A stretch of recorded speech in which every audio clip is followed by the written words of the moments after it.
Hi folks, if you've got a classic Mini, you might need to rebuild your Mini top arms in your front suspension, and it can be quite a simple job if you don't have the right tools or you don't know how to do it. So this is a pair of top arms off my Mini Marcos that I'm restoring, and the bearings weren't too bad in these, but I've decided to buy new rebuild kits because I'm doing everything on the car. I got these from Mini Spares, so the part number, if you can see that, is MSK001 upper arm repair kit. You'll need 2 of these to do both arms. You get a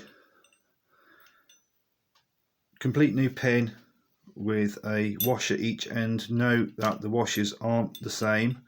The bigger washer goes on the forward edge of the subframe along with this bolt-in larger washer. In the kit you'll also get split washers and standard nuts, whereas I've put on some nylocks here because that's what I prefer to do. So earlier on I use a bearing puller, a blind bearing puller, which inserts into the bearing, and as you can see, as you wind it in, it opens up the ends to grip the bearing and you can tap it out. That should work in theory, but in my case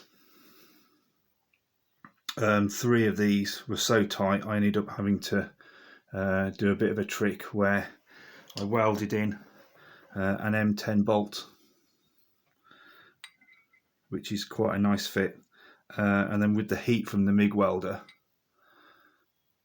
plus the grip from the weld, it allowed me to tap these bolts out, these bearings out, using the bolt.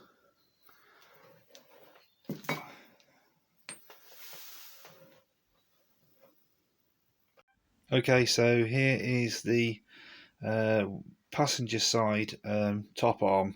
I've managed to get the other bearing out, and this is the last one now. So I've put the bearing puller in and added some heat, which I think you really need. They won't come out unless you get the whole casting warm, and I'm using the old pin to drift out the old bearing, and there we go.